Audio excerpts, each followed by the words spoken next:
Hello everyone. मैं वापस economic development के ऊपर बात करूंगी।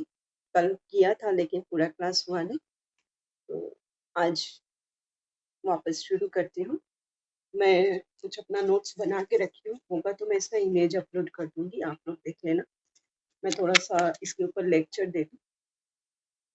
The primary objective of Indian economic development is to know the basic features of the Indian economy and its development, about country's economic in past, present, and future prospects.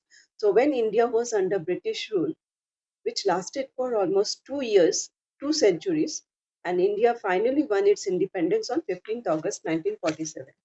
So India had an independent economy before the advent of the British rule. Though the main source of livelihood for most people was agriculture, the country's economy was characterized by various kinds of manufacturing activities. And these products enjoyed a worldwide market based on the reputation of the fine quality of material used. When British advent India, their sole purpose was to reduce the countries to being a raw material supplier. And the economic policies pursued by the colonial government in India were concerned more with the protection and promotion of the economic interest of their own country than with the development of Indian. Now, Indian economy transforming the country into the raw material supplier and consumer of finished industrial products from Britain, the British government never made any sincere attempt to estimate India's national and per capita income. Some individuals who made any sincere attempts to measure such incomes, they yielded to conflicts and inconsistent results. ये देश का आजादी किस लिए लड़ाई हुआ था पता है, इसी कारण, क्योंकि ब्रिटेन जब मतलब कि इन्वेंट कर मतलब कि एडवेंट करते हैं इसके ऊपर, इंडिया के ऊपर, तो शुरू शुरू में उन लोग को बहुत अच्छा लगता है। बहुत सारे फॉरेनर्स, ट्रैवलर्स सब इंडिया को विजिट करते हैं, उनके बारे में अच्छा अच्छा बोलते हैं। लेकिन धीरे धीरे जब ब्रिटिश पीपल लोग आने लगे, वो लोग बोलते थे कि हम आपका डेवलपमेंट करेंगे, लेकिन जो भी उन्होंने डेवलप किया, या आप बोलो एग्रीकल्चर सेक्टर हो, इंडस्ट्रियल सेक्टर हो, शॉर्ट फॉर्म में बोल देती हूँ मैं, इसका इमेज अपलोड कर दूंगी ये नोट्स का, आप लोग उसमें देखो। इंडस्ट्रियल सेक्टर हो, या फिर फॉरेन ट्रेड हो, या फिर आपका डेमोग्राफिक कंडीशन, वो सब भी बात करेंगे, ऑक्यूपेशन, ये सब जो भी है, जो चीज का भी वो नाम बोलते थे कि डेवलप करना है, बनाना है, तो उसमें वो अपना इंटरेस्ट जरूर रखते थे। इंडिया को क्या किया था, सिर्फ रॉ सप्लायर बना करके छोड़ दिया। मतलब पॉवर्टी उसके बाद बहुत प्रिवेल होने लगा, क्योंकि ये चीज हम बाद में नोटिस करते हैं जब इंडिया इंडिपेंडेंट गेन करता है। उसके बाद economic condition, social condition, political condition तो है ही, बहुत इफेक्ट पड़ता है। इकोनॉमिकल वे में बहुत ही वो लोग इंडिया को बहुत ही खराब कर देते हैं, उनका दर्जा बहुत कम हो जाता है। लेकिन ब्रिटिश के पहले इनका बहुत अच्छा स्ट्रॉन्ग इकोनॉमिकल कंडीशन था, इवन एग्रीकल्चर सेक्टर में, इंडस्ट्रियल सेक्टर में, क्योंकि वो लोग खुद अपना जो कंज्यूम करना है, जो हमको चाहिए, जरूरत होता है, वो खुद से, वो लोग इतना कैपेबिलिटी था उन इंडियन को कि वो लोग खुद से अपना बना सकते थे। तो इंडिया, ये लोग ब्रिटिश का एक ही हुआ फॉरेन ट्रेड का, ब्रिटिश का एक ही कंट्रीब्यूशन अच्छा है कि उन्होंने एक रेलवे को स्थापित किया था। फिर रेलवे का भी, जैसे ही उन्होंने रेलवे को इंट्रोड्यूस किया, उसमें भी उन्होंने अपना इन्वेस्टमेंट कुछ नहीं किया, इंडियन पीपल को इन्वेस्ट करना पड़ा, जिससे इकोनॉमिक कंडीशन बहुत ही इफेक्ट पड़ा, इसका देखने को मिलता है। और ये आजादी इसी को लेकर के आजादी, मतलब कि लड़ाई शुरू हुआ। लेकिन जो चमचे थे ब्रिटिश के, उनको कुछ नहीं जान बख्शा जाता। यही हम लोग जो देखते हैं ना, आजादी का मार मारपीट क्यों होता है, इतना बॉम्ब क्यों छोड़ते थे, इतना गोली क्यों मारा, सब यही मेन यही है, जिसको इंडियन पीपल जो थे उस समय के, जिनको समझ में आता था तो वो लोग रिवोल्ट करते थे इसके अगेंस्ट में ब्रिटिश को, तो उनको फिर धीरे धीरे इंडियन लोग भी ग्रुप बना, हम लोग पिक्चर में भी देखते हैं, वैसे पढ़ते तो है ही, पढ़ने से ज्यादा हम लोग को ज्यादा नॉलेज पिक्चर देखने से मिलता है, क्योंकि ये सब पढ़ते नहीं है उतना, सब ज्यादा पिक्चर देख के भी बहुत नॉलेज हो जाता है। तो इंडस्ट्रियल सेक्टर का भी उस समय, during second half of the 19th century, modern industry began to take root in India, but its progress remained very slow, and this development was confined to the setting up of a cotton and jute textile mills. धीरे धीरे India textile industry का भी देख रहे थे। 20th century का iron and steel industries began. फिर जिसको शॉर्ट फॉर्म में मैं बोल दे रही हूँ, आप लोग प्लीज मेरा इमेज मैं अपलोड करूंगी, उस नोट्स को देखना, क्योंकि बहुत बड़ा नोट्स में लिखी हूँ, इसको शॉर्ट फॉर्म में नहीं बोला जा सकता। मैं बुक का नहीं बोल रही हूँ, बुक का जो पीछे में है शॉर्ट में शॉर्ट समरी दिया हुआ है, बट उसको पढ़ने से कुछ है नहीं, है तो प्रिसाइज वे में अच्छे से दिया हुआ, लेकिन हम आपको ये वाला देंगे, इमेज अपलोड करूंगी, फ्री स्टडी मटेरियल है ये, इसको आप जरूर पढ़ना। तो इकोनॉमिक कंडीशन इसलिए पढ़ना जरूरी है कि हम लोग एग्रीकल्चर सेक्टर को देख जान सकते हैं। फिर उस समय ब्रिटिश रूल का क्या फायदा हुआ था, किस चीज में जो कंट्रीब्यूशन किए थे उसमें क्या क्या उनका योगदान रहा। लेकिन उस ब्रिटिश रूल जब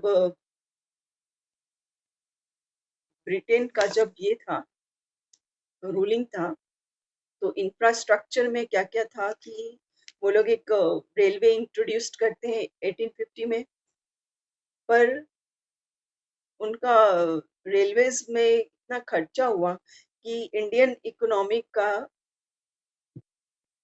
परिस्थिति बहुत खराब हो गया। ये हम लोग आफ्टर इंडिपेंडेंस समझ पाते हैं। एक हो गया रेलवेज का, दूसरा है आपका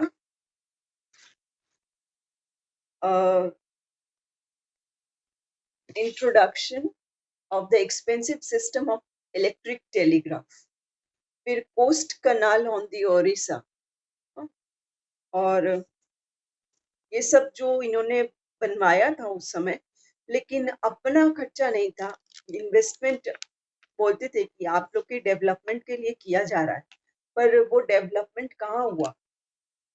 जो भी रोड्स एंड रेलवेज उन्होंने उस समय कंस्ट्रक्ट किया था, वो सब भी अपने फायदे को सोचकर ही उन्होंने बनाया था। जैसे कि बताया जा रहा है इसमें कि handicrafts industries, the rule of the British Indian government led to the collapse of India's world-famous handicraft industries without contributing in any significant manner, so its replacement by a modern industrial base. Handicraft का उस समय पहले ही before independence बहुत अच्छा था, but इनके आने से हैंडीक्राफ्ट इंडस्ट्रीज तो और डिक्लाइन होते गया। फिर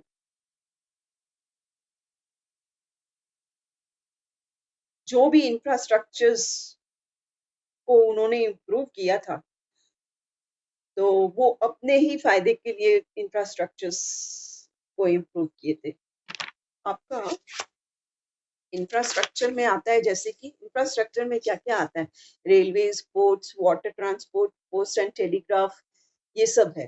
तो उन्होंने they did develop, but the real motive behind the development was not to provide basic amenities to the people, but to subserve various colonial interests. And during the advent of British, roads constructed in India were not fit for the modern transport.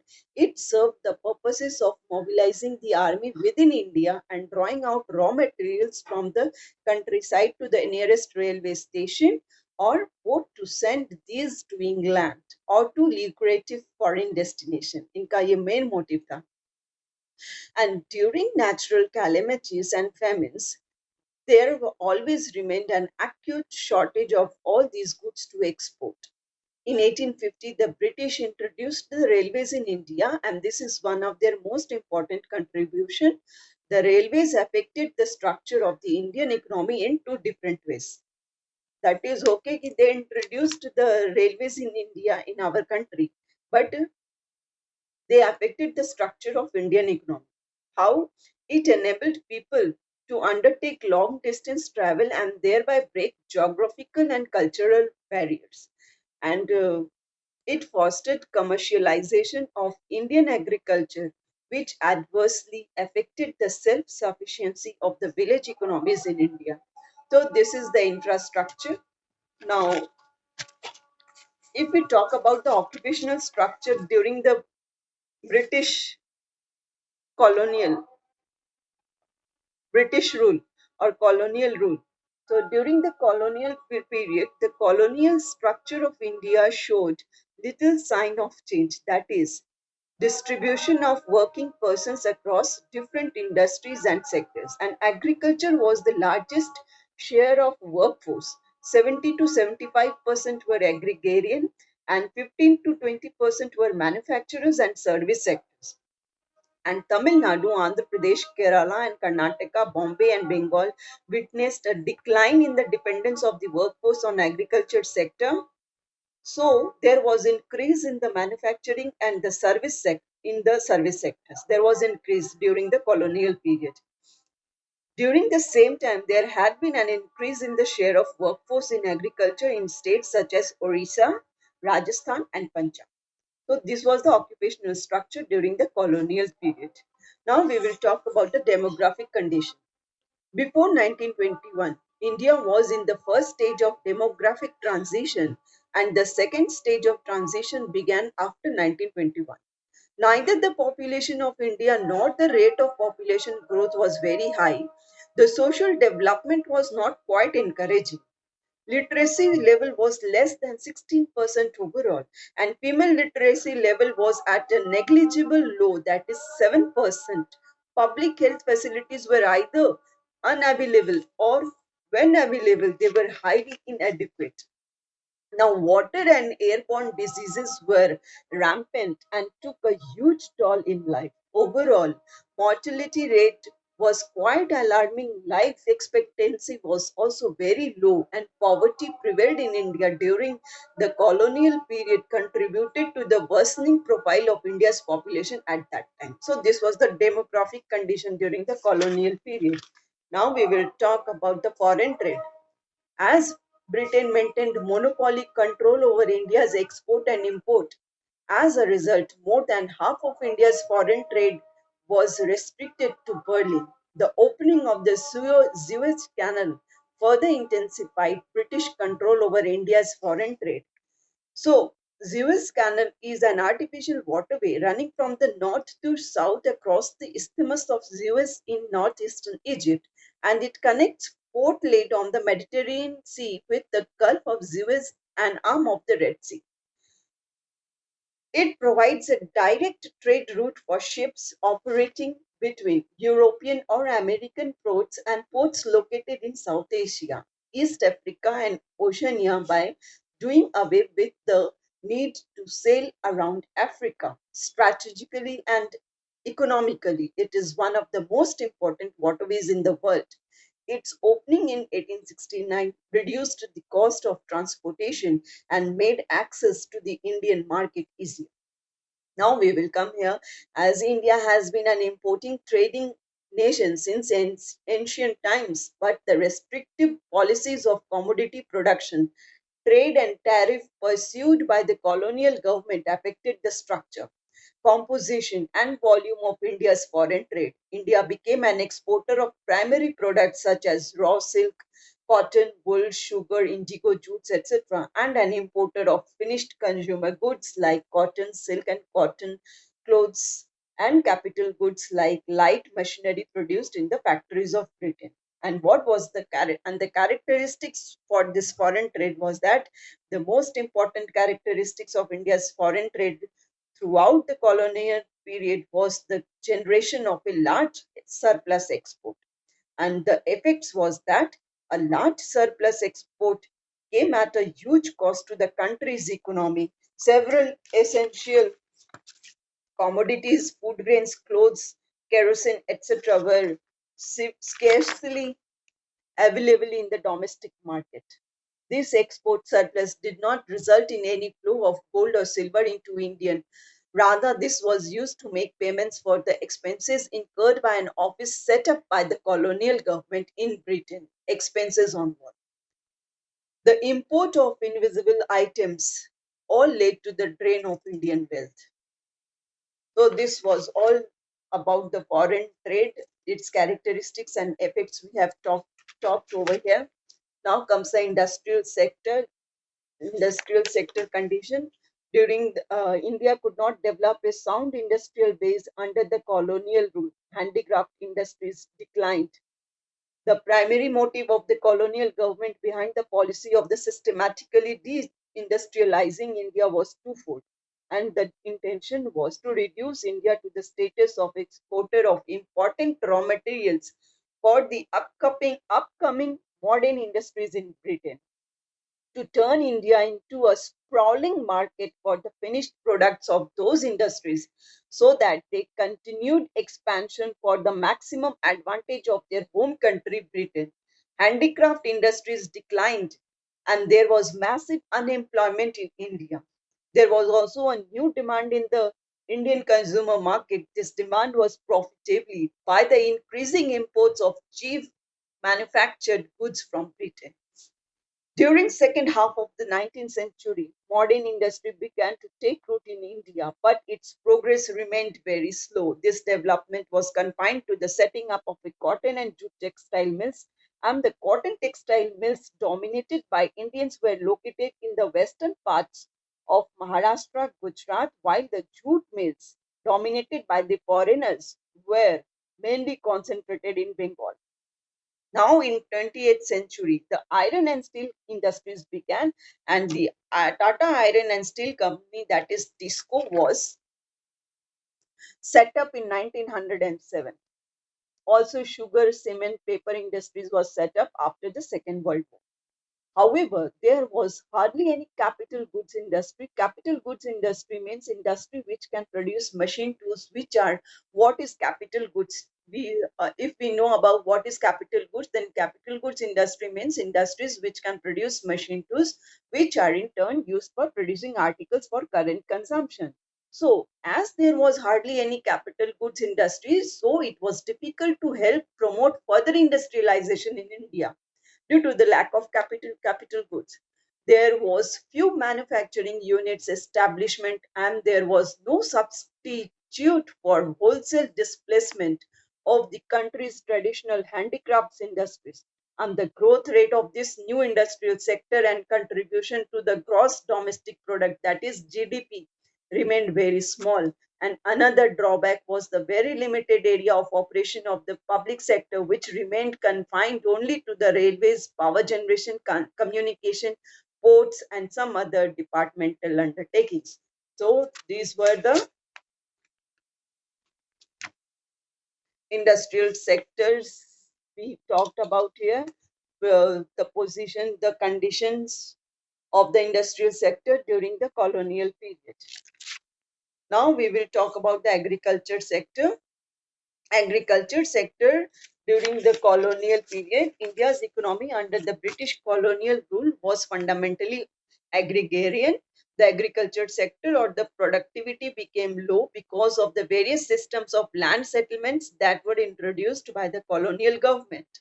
The zamindars and the colonial government did nothing to improve the condition of agriculture, and the agriculture profit revenue was given to zamindars and instead of cultivators. So the zamindar main the zamindar's main aim was to collect rent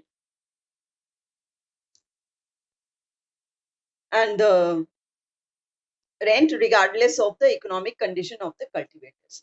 So the cultivators were not happy with the zamindars because there was fixed revenue tax, or there was fixed revenue to collect from from the cultivators or the farmers. They have to give this revenue to the zamindars, and later and the farmers or the cultivators were not happy with this zamindars, and the zamindars and the colonial government did nothing to improve the condition of the agriculture and the economic condition of the cultivators or the farmers. So later, this caused immense misery and social tension.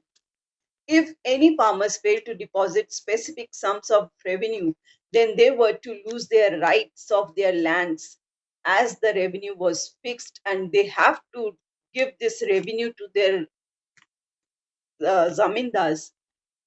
There was low levels of technology and lack of irrigation facilities. In certain areas, there was higher yield of cash crops due to commercialization of agriculture. But this could hardly help farmers in improving their economic condition. Now, instead of producing food crops, they were producing cash crops, which were ultimately used by British industries back home. India's agriculture was starved of investment in terracing, flood control, drainage, and desalinization of soil. Now, some farmers changed their cropping pattern from food crops to commercial crops. They do not have resources and technology, nor had incentive to invest in agriculture. The French traveler who visited, that is the Bernier, before the advent of British rule, he described it is richer than Egypt as it exports cotton, silk, rice, sugar, and butter and produces for its own consumption wheat, vegetables, grains, ducks, and geese. It has immense herds of pigs, flocks of sheep and goats, fish of every kind, number canals, immense labor for navigation and irrigation. So this was this we talked about agriculture sector during the colonial rule or British rule, the condition, and now we will talk about see the economic development. India had an independent economy before the advent of the British rule, though the main source of livelihood for the most people was agriculture. The country's economy was characterized by various kinds of manufacturing activities. India was particularly well known for its handicraft industries in the fields of cotton and silk textile, metal, precious stoneworks, etc. These products enjoyed a worldwide market based on the reputation of the fine quality of material used. When British advent India, their sole purpose was to reduce the country to being a raw material supplier. And whatever the British government never made any sincere attempt to estimate India's national and per capita income, and those individuals who made any sincere attempts to measure such incomes, they were yielded to conflicts and inconsistent results. So during that period, there were some notable estimators like Dadabhai Nauroji, William Digby, Findlay Shiraz, BKRB Rao, and RC Desai. Only BKRB Rao estimation was considered during the colonial period, and the country's real output economic growth was less than 2% in per capita output. So this is the first chapter we talked about, uh, discussed about the first chapter, and lastly, lastly I want to say for the first chapter, the postal service, when India won its independence, we can see the economic condition, agriculture and industrial sector was saddled with surplus labor, with extremely low productivity, and railway network needed upgradation. And in a nutshell, the social and economic challenges before the country were enormous. So we will continue with the second chapter next. This is for the first chapter. Video will be uploaded on YouTube. You can see. And if you want this free study materials, the image will I will upload it, or you can ask. I will see in the app what is there. You can register.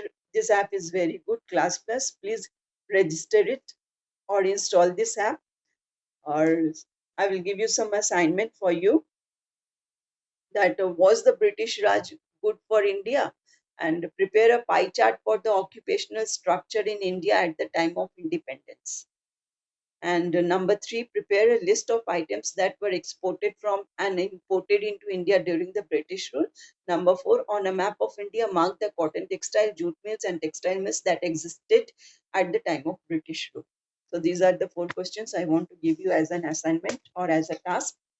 And also do this, make a map of British India map.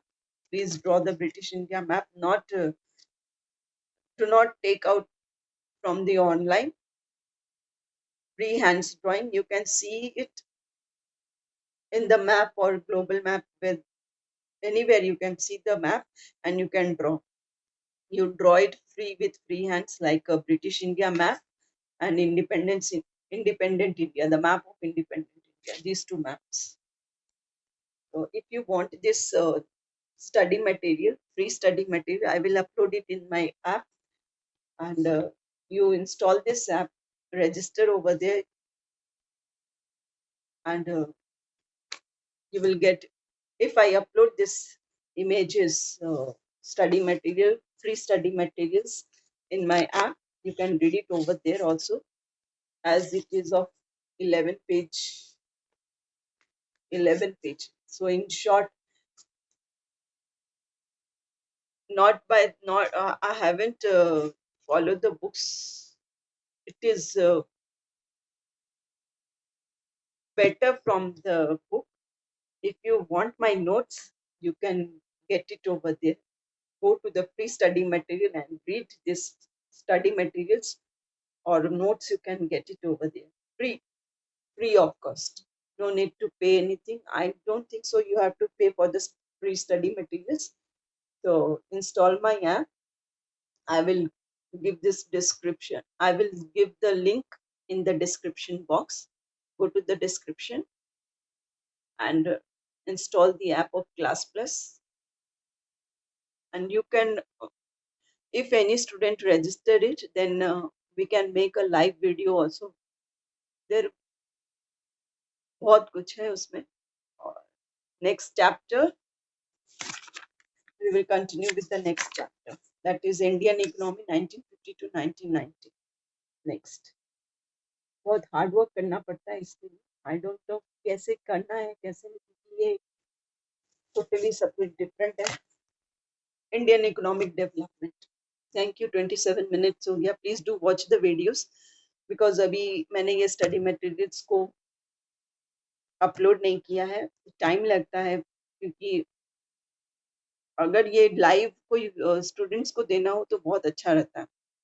उसमें delete विलीट नहीं करना पड़ता. बहुत मेहनत है online करने, बहुत मेहनत लगता है.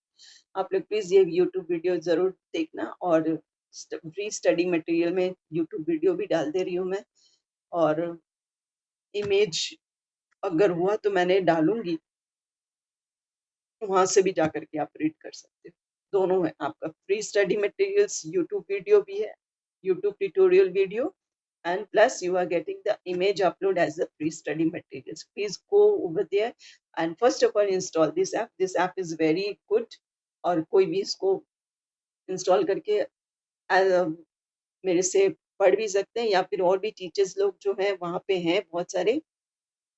आप पीडीएफ ये सब डाउनलोड, उनका स्टडी मटेरियल्स को भी बाय कर सकते हो, रीड कर सकते हो, बहुत कुछ.